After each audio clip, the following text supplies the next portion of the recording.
Hello everyone, আসসালামু আলাইকুম। Maisha's fashion হাউসে সবাইকে স্বাগতম। আজকের ভিডিওতে আমি দেখাবো কিভাবে ৬/৭ জামা কাটিং ও সেলাই করবা খুব সহজেই। তো ভিডিওটি না টেনে শেষ পর্যন্ত দেখতে থাকো, তাহলে তোমরা খুব সহজেই এই জামাটা কাটিং ও সেলাই করতে পারবা। তো এখানে কাপড় আছে ৩ গজের একটু বেশি, মানে ৩ গজ ২ গিরার মতো। তো আমি হাতাটা আগেই কাটিং করে রেখেছি, মানে হাতার কাপড়টা আগে আলাদা করে কেটে রেখে দিয়েছি। তো এখন আমি বডি পার্ট কাটিং করব। তো এই জামাটির লম্বা হবে ৪৬ ইঞ্চি, আর এখানে আমার কাপড়টা আছে ৪৭ ইঞ্চি। ১ ইঞ্চি আমি বাড়তি রেখেছি সেলাইয়ের জন্য, আর বডি হবে ৩৪ ইঞ্চি। তো প্রথমে আমি কাপড়টি সম্পূর্ণ মেলে নেব। তো সম্পূর্ণ মেলে নেওয়ার পরে কাপড়ের দুইটা দিক, মানে দুইটা কোণায় যে এভাবে করে ধরে মাঝখান দিয়ে ভাঁজ করে নেব। তো এখানে আমার ২ পার্ট হয়ে গিয়েছে। এবার এর মাঝখান দিয়ে আরও একটি ভাঁজ করে ৪ পার্ট করে নিলাম। তো এখানে দেখতে পাচ্ছেন ৪টা পার্ট কিন্তু হয়ে গেছে। এই যে এই পাশটা খোলা সাইড, আর আমি যে পাশটাতে আছি এটা কিন্তু বন্ধ সাইড। তো আমি তো আগেই লম্বার মাপ মেপে রেখেছিলাম। এই জামাটি কাটিং করতে হলে কিন্তু আপনাকে অবশ্যই গলার মাপ এবং শোল্ডারের মাপ জানতে হবে। মাপ না জানলে কিন্তু এই জামাটা কাটিং করা যাবে না। পুট গলা বা শোল্ডার যেটাই বলেন, এটার মাপ কিন্তু আপনার বডির ওপর ডিপেন্ড করে, মানে বডির মাপ অনুযায়ী হবে। তো এখানে শোল্ডারের মাপ যতটুকু হবে তার থেকে তাকে ৩ ভাগ করতে হবে। ভাগ করে ১ ভাগ বাদ দিয়ে দিতে হবে এবং ২ ভাগের মাপ এখানে নিয়ে নিতে হবে। তো আমি এই জামাটি কাটিং করতেছি, যার জন্য তার বডির মাপ হচ্ছে ৩৬ ইঞ্চি, আর ৩৬ ইঞ্চির জন্য পুট গলা আমি নিয়ে নিব হচ্ছে ৬ ইঞ্চি। এবার ৬ ইঞ্চিকে ৩ ভাগ করলে হয় ২ ইঞ্চি করে। তো ২ ইঞ্চি হবে ১ ভাগে, তো ১ ভাগ আমি বাদ দিয়ে দিব, অর্থাৎ ২ ইঞ্চি বাদ দিয়ে দিলে থাকে হচ্ছে ৪ ইঞ্চি, আর আরও হাফ ইঞ্চি আমি বাড়তি নিয়ে ৪.৫ ইঞ্চিতে মার্ক করে দিলাম। হাফ ইঞ্চি নিলাম আমি হচ্ছে সেলাইয়ের জন্য।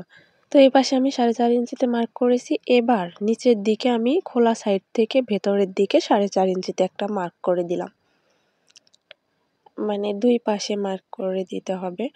মাপটা হবে ২ দিকে ২ পাশে। তো এবার এই মার্ক করা অংশ এবং এই পাশের উপরের মার্ক করা অংশ দুইটাকে এভাবে করে আমি ধরবো।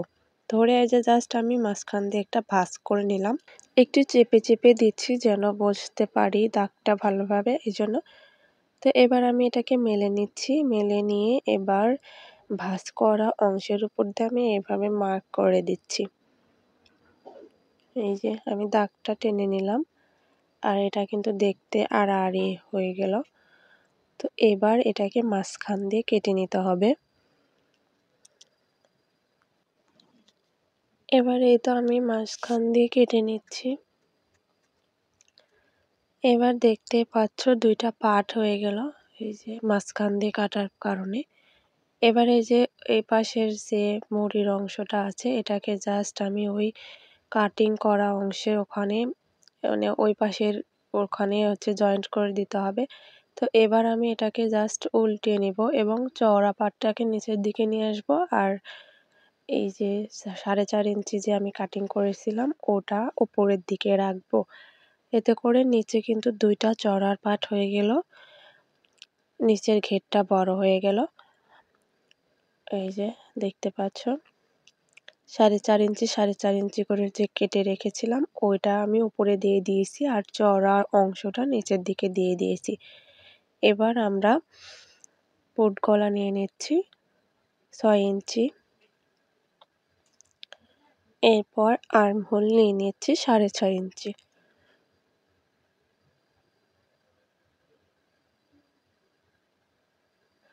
তো এখানে কিন্তু কাপড়টা একটু কোনা করা আছে। তো উপরে আমি ৬ ইঞ্চি রেখেছি। এবার এই যে এখানটাতেও কিন্তু ৬ ইঞ্চিতে মার্ক করে দিতে হবে। আগের মাপটা আমি আন্দাজে দিয়েছিলাম, আর এখন কিন্তু মেপে দিয়েছি, যার কারণে কিন্তু একটু কম বেশি দেখাচ্ছে। তো এরপর আমি আর্মহোলের শেপটা দিয়ে নিলাম। এবার আমি বডির মাপ নিয়ে নিচ্ছি। বডি হবে ৩৬ ইঞ্চি। ৩৬-এর ৪ ভাগের ১ ভাগ হচ্ছে ৮.৫ ইঞ্চি, আর আমি আরও ১ ইঞ্চি বাড়তি নিলাম সেলাইয়ের জন্য। তো এবার আমরা কোমরের মাপ নিয়ে নিব, আর কোমরের মাপ নেওয়ার জন্য কিন্তু ইঞ্চি টেপটিকে উপর থেকে ধরে ১৪ ইঞ্চিতে একটা মার্ক করে দিলাম। এটা হবে কোমর। আর কোমরের মাপ হবে বডির মাপ থেকে 1 ইঞ্চি কম, মানে বডিতে আমি 8.5 ইঞ্চি রেখেছি আর এখানে রাখবো 7.5 ইঞ্চি। আর 1 ইঞ্চি বাড়তি নিয়ে নিলাম সেলাইয়ের জন্য। এবার কামিজের যে হিপ থাকে এই জামাটাতেও হিপের মাপ নিয়ে নিতে হবে। তো এখানে আমি 14 ইঞ্চিতে একটা মার্ক করে দিলাম। আর এখানেও আমি বডির মাপের সমানই মাপ নিয়ে নিচ্ছি। এখানে আমি 8.5 ইঞ্চিতে মার্ক করে দিলাম। এরপর আরও 1 ইঞ্চি নিলাম বাড়তি সেলাইয়ের জন্য। তোমরা তোমাদের মাপ অনুযায়ী মেপে নিয়ে তারপরে এখানে কাটিং করে নেবা। তো এবার জাস্ট এই যে এখান থেকে নিচ পর্যন্ত আমি কিন্তু দাগ টেনে নিয়েছি। এরপর গলার মাপ নিয়ে নিচ্ছি। গলার চওড়া নিয়ে নিচ্ছি হচ্ছে 2.25 ইঞ্চি এবং গলার লম্বা নিয়ে নিলাম 5 ইঞ্চি। সামনে পেছনে একই রকম গলা হবে, এজন্য আমি 2টা পার্ট একসাথে দাগ দিয়ে নিয়েছি, 2টা পার্ট একসাথে কাটিং করব। এবার ইঞ্চি টিপটিকে ওপরের ওই কোণা থেকে ধরে এভাবে করে নিচের দিকে শুধু ঘোরাবো ইঞ্চি টিপটাকে, মানে পুরোটাতে আমি 47 ইঞ্চিতে মার্ক করে নেব। যেহেতু আমার জামার লম্বা হবে 46 ইঞ্চি আর 1 ইঞ্চি বাড়তি নিয়ে নিয়েছি সেলাইয়ের জন্য, এই জন্য ইঞ্চি টিপটিকে এভাবে ঘুরিয়ে ঘুরিয়ে 47 ইঞ্চিতে আমি মার্কটা করে দিলাম। এতে করে জামার নিচে একটা রাউন্ড হয়ে যাবে, কোনো কোণা ঝুলে যাবে না, দেখতে খারাপ লাগবে না। যখন জামাটা রাউন্ড হবে তখন দেখতে কিন্তু ভালো লাগবে। আর যদি এটা মেজারমেন্ট ঠিক না হয় তাহলে কিন্তু দুই পাশের কোণা ঝুলে যাবে, দেখতে ভালো লাগবে না। এবার দাগ অনুযায়ী আমি কাটিং করে নেব। এই জামা তৈরি করাটা খুবই ইজি, তোমরা যদি একবার মনোযোগ দিয়ে দেখো তাহলে তোমরা নিজেরাই এটা সেলাই করতে পারবে। এটার কাটিং যেমন সহজ তেমনি সেলাইয়ের কিন্তু আরও সহজ। তো এই যে দেখতে পাচ্ছ এই যে মাঝখানের এটা চওড়া পাট, যে চওড়া পাট বের হয়েছে সেটা, এবার এই চওড়া পাটের দুপাশে এই যে আরেকটা করে চিকন পাটগুলো জয়েন্ট করে নিতে হবে, অর্থাৎ মুড়িওয়ালা যে পাটগুলো ছিল ওইগুলো জয়েন্ট করে নিতে হবে, দুই পাশে 2টা জয়েন্ট করে নিতে হবে। তো আমি এক পাশ করে সেলাই করে দেখাচ্ছি। তো আমি প্রথমে চওড়ার পাটটিকে সিধা সাইড করে রেখেছি এবং অন্য আরেকটা পাটকে আমি উল্টো সাইডে ধরবো, ধরে দেন এটাকে সেলাই করে নেব।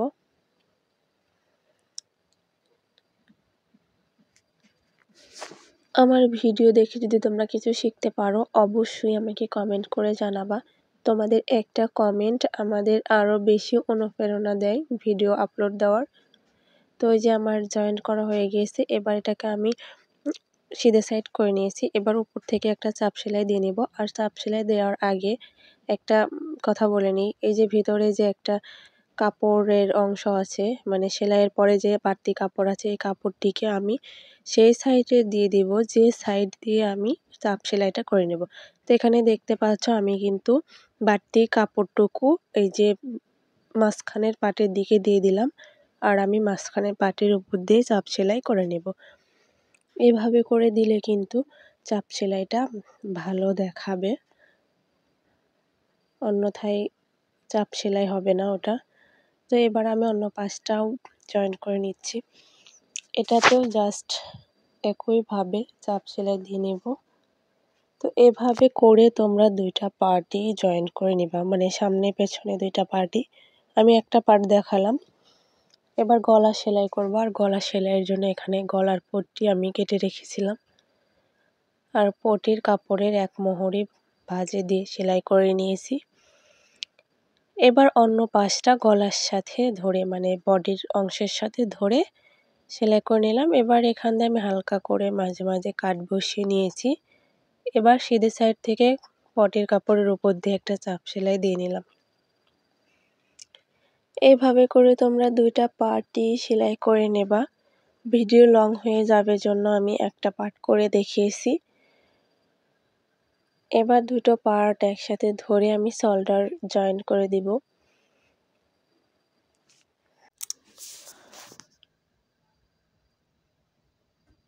কে কোথা থেকে ভিডিও দেখতেছো অবশ্যই কমেন্ট করে জানাবা। তো 2 পাশের শোল্ডারই আমি জয়েন্ট করে নিচ্ছি আর শোল্ডারের সেলাইটা ডাবল করে দেওয়ার চেষ্টা করবা। কারণ এখানে খুলে যাওয়ার ভয় থাকে বেশি।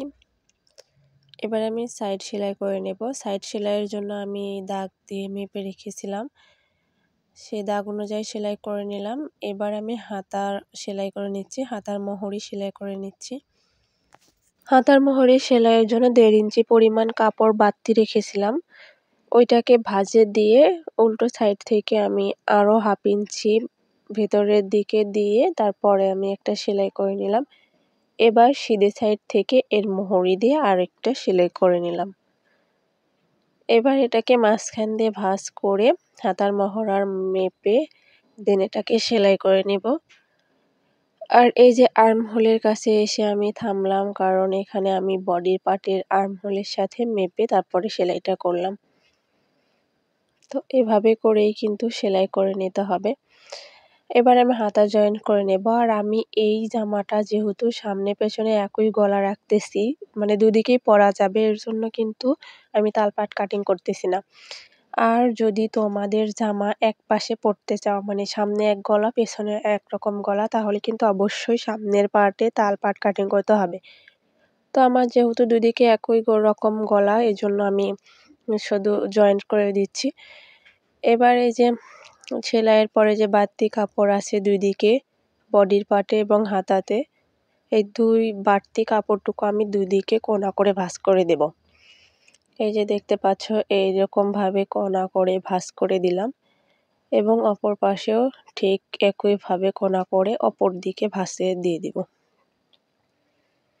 এতে করে সেলাইয়ের মধ্যে বেশি কাপড় যাবে না। হাতে লাগানো হয়তো অনেকেই পারো, আবার অনেকেই পারো না। যারা পারো না, আমার চ্যানেলে ভিডিও দেওয়া আছে, চাইলে দেখে আসতে পারো। দুটো হাতা আমি একইভাবে জয়েন্ট করে নেব। এরপর হেম সেলাই করে নেব। প্রথমে আমি 1/2 ইঞ্চির মতো ভাঁজে দিয়ে দিয়েছি, এরপর আরও 1/2 ইঞ্চি পরিমাণ ভাঁজ করে দেন এটাকে আমি সেলাই করে নেব। গোল জামাতে হেম সেলাই এভাবে করে দিলে বেশি সুন্দর লাগে আমার কাছে মনে হয়। আর আমি যতগুলা কাপড় বানাই সব এরকম করে হেম সেলাই করি, বেশি মোটা করে দেই না। আর এই যে দেখতে পাচ্ছ জামার ফাইনাল লুক। তো কেমন হয়েছে অবশ্যই কমেন্ট করে জানাবা। আর ভালো লাগলে অবশ্যই লাইক, কমেন্ট এবং শেয়ার করে দিও। আর অবশ্যই চ্যানেলটিকে সাবস্ক্রাইব করে পাশে থেকো। আজকের ভিডিওটি এই পর্যন্তই। দেখা হবে আরও পরবর্তী কোনো ভিডিওতে। আল্লাহ হাফেজ।